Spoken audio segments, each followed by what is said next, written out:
Can you see me? Not yet. Okay. Let's see. Start video. Yeah, There. there it is. Hi, how are you? Good. How are you? I'm okay. I'm just trying to make it through till Thanksgiving. Right? Fingers Yeah. crossed. We're Yeah, almost there. yeah, it's kind of amazing. We have a 4-day week and then a whole week off. Yeah, I know. I know. And then we have like what? 3-day week, 3 weeks, 3 weeks, and then yeah. 2 to 3 weeks off, I guess. So that's Three good. weeks, yeah. Yeah. Well, I mean, this is just going to be very short. Just a Okay. few questions and discussing about what you've been doing on the with CTI and everything. Okay. How do you feel it's been going? But it's been doing well. I think the first one that I did was inclusion because I have a 7th and 8th grade Okay. class, and I feel like some of my 7th graders are pretty young and immature. So it's harder for them to gel with some of the older kids because I have some pretty mature 8th graders.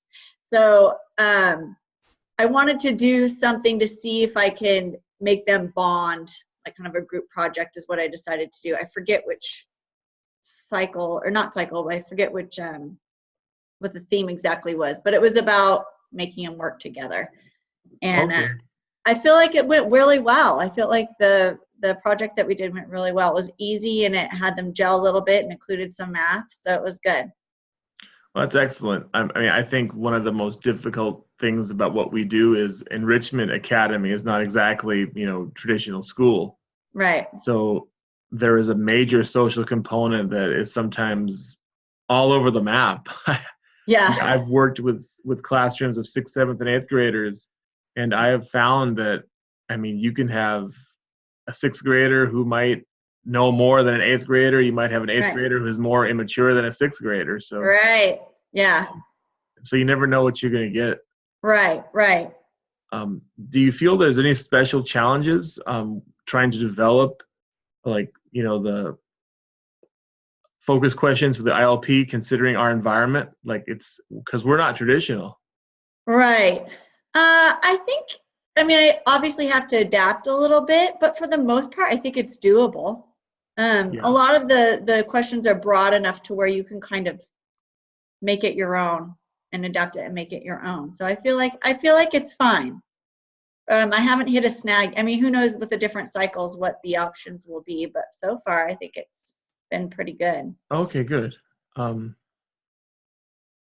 know sometimes, like, a lot of these credential programs are designed for the traditional settings, and Yeah. ours is far from traditional. I mean, we Right. work with homeschooling families, and some teachers have Enrichment Academy options and some don't. Like, I worked with a Right. teacher who didn't, so a lot of that was just one-on-one. Lesson plan kind of stuff. Yeah. Yeah. Well, how do you feel about the website navigation? Do you feel that it's easy to find your resources? No.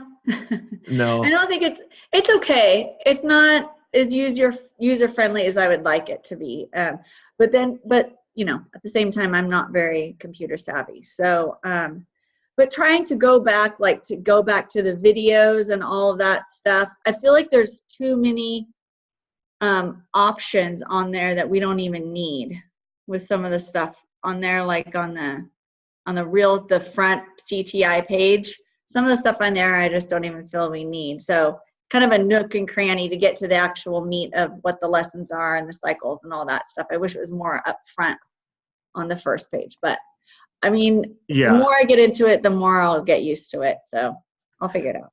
Yeah, I agree. I mean, this is my 2nd year coaching, and when I would log in, even now, I sometimes have to think for a second about what I'm supposed to click to get where I need to go. Right. Right. And we had a couple conversations about where to put the ILP. Yeah. So I mean, once that's out of the way, I think a lot of it becomes very easy. Yeah. Yeah. So I was trying to think of what. Well, so you mentioned math earlier. Mm-hmm. Is that one of the main subject areas that you teach? No, I try to do math and language arts, but I'll be honest, the math is really hard because, well, even language arts too. Trying to figure out where their level is and assess them. Yeah. Because I just have some kids who just their level of writing is so low, and some kids are just so high. It's either, I mean, I will spend with that math, especially for this lesson. I spent the whole time. I went through every single problem, and some of the kids still didn't get it. And it was basically a 6th grade math, and I have 7th and 8th graders. And some kids just whiz right through it. So I think I'm going to start doing like extra for those who finish early. I need to get them some stuff while I finish with the rest of the class with the rest of the problems. So, yeah. Well, I mean, I had a very similar situation to that last year where it was a 6th, 7th, and 8th class, and Yeah. I was trying to find middle of the road math to do, and I was finding that some of the 7th and 8th graders were struggling with it. Uh-huh. Do you feel that some of the students are maybe they feel like intimidated by the math? Do you think that that's something that comes up? Yeah, I think so. And I think I had one girl, it was actually an incident. I think she's in 8th grade. And I went through every single problem on the board. And I said, just write it down. Even if you don't understand it, just write what I'm writing down. And she didn't. And I said, you didn't write down the problems. What's up? And she said, well, I'm 2 years behind in math, so I don't get it. And I'm like, well, that's all right. Next time, just write it down. And she got so embarrassed. She went into the bathroom, the girls' bathroom, and was in there for like a good 20 minutes calling her mom because she was so embarrassed about her math skills. And I made it more of a general statement to the class, but it was, I don't know, I guess if people were watching, because I was just walking around the room, I guess they could have assumed that it was her. I don't know. She got really embarrassed though and just distraught and went into the bathroom and was like, I can't do math. And I'm like, it's okay. That's fine. Just copy at least what I get on the board and maybe it will come to you. But yeah, so it's just things like that where the kids use the excuse of, I'm 2 years behind in math. Why do I even need to try? Because you're doing the 7th and 8th grade math and I'm at a 6th grade level. So why do I even have to write it down? So I'm starting to get that feeling from a lot of kids that that's what their parents are telling them. And so they're soaking that up and they're applying it to the classroom and deciding that they can't do it anyway. So why even try, kind of thing. So. I mean, yeah, one of the challenges, a major challenge we have is we have a very short amount of time with them every week. Right. Instead of, in a traditional classroom, you get maybe an hour a day to work on math, more or less. Yeah. And you're there every day, 5 days a week. And here we see them one time. We just see them for the 1 hour block that we assigned to math.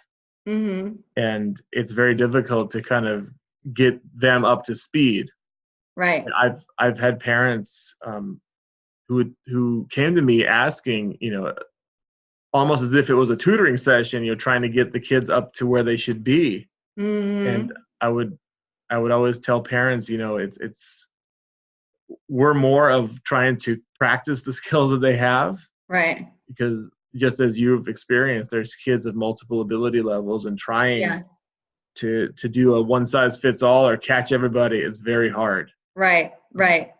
And I can sympathize with the difficulty that you're facing, because I had a very similar situation last year where there was a girl, and I didn't realize it, that she was so challenged by the math that she kind of shut down. I mean, she would do it when I'd walk around the room and show them examples, but I didn't know until her mom told me much later that she just couldn't handle it, and she felt that that the pace of the class was a statement in her abilities, and she actually stopped attending Enrichment Academy. Yeah. And I had no idea until much later. So I mean, what I learned from that is try to keep an open dialogue with parents. I mean, when students stop participating or they stop showing up, I make it a point to kind of reach out and make sure that there's nothing, no big reason why they stopped showing up, or it wasn't something that I did. Yeah, You never maybe know. next year I'll put something like that in my syllabus, that it doesn't have to be that. What I mostly want them to do is try, because Yeah, everyone's going to be at different levels. And I might put that in there. Like, you don't have to be perfect. It doesn't have to be perfect. I would like you to try. And that's yeah, all I want, you know? yeah. No, that's a great point. I mean, I wouldn't have even thought of putting that in a syllabus, but I mean, I think that's the most important thing for us. You know, we're not a traditional classroom setting. I mean, Right. most of the teaching and learning happens at home. It happens, with Yeah. hypothetically with the parents acting as the teachers. Right. So we're Yeah, just that's a kind of a good point too, support. because the kids are probably used to a brick and mortar. A lot of them too Yeah, are used to a brick and mortar school too. So when you fail, when you get an F, yeah, it counts as your grade. Whereas in enrichment, you don't have grades. yeah, So if you fail, oh well, that's okay. At least you tried. It's like a yeah, fear of failure kind of thing in the beginning. Like you were saying, it was an intimidating thing when you're so focused on grades. Yeah, that makes sense. I mean, we're navigating across like different cultures, different Uh-huh. Yeah, academic cultures. It's seriously. Yeah, every week, every year feels like it's different. Just yeah, everything's yeah. constantly changing. Um, do you have any thoughts about some of the future questions that you would like to investigate for ILPs? No, I need to look at the second cycle. I haven't even looked at it yet. Okay. I have been researching. I'm kind of going off on my own, but I need to look at the cycles and see, because I have a few different things in mind that I want to do for Christmas, and I'm sure I can pick one to kind of adapt to whatever I want to do for that cycle. But I need to finish cycle 2 still. I need to get all the pictures and all that stuff together, because I'm going to upload those. Okay, great. Yeah, I would say as long as that gets in or around winter break, maybe even shortly after, we should be fine. Yeah, I would like to, if this sounds like a plan for you, over Thanksgiving, get the cycle 1 uploaded and totally done. And then Thanksgiving, when is it due, the cycle 2? Exactly what date? Can I do it over winter break? You can definitely Okay, do it over winter break. I mean, okay, we go on break on the 14th of December, right, and okay, then yeah, so that would be totally fine. okay, okay. It's a good schedule to stay on, and Yeah, uh, yeah, absolutely. If you have any questions or anything that you want to discuss, you can always contact me. okay, And also, there's no automatic reminder to me when you upload things. okay, If you do upload a document, ILP or any of the supporting stuff, and you need me to check it off, just send me an email or a text or a call. okay, Say, hey, I uploaded this. Can you take a look at it? And then that'll clear it. Then I can okay, go in and clear it for you. okay, perfect. All right. I mean, it's not the most user-friendly system, but we can work it. We can make it Yeah, work. I know, you learn to work around it with anything, I guess. Yeah. Yeah. Okay. All right. Well, I'd say just don't fall behind, and it sounds like you're in a good place as far as the program is going. Okay, perfect. So if you have any questions, just make sure to reach out, and I'll talk to you later. Okay, perfect. Thank you All right. so much, and thank you for meeting with me. Sorry I missed the first one. Oh, don't worry I about have it. to write things down like immediately. It's okay. We do lots of things here. Yeah, yeah. So thank you. All right, no problem. Well, take care and have a good rest of the day. All right, you too. Thank you. Okay, bye. All right. Bye.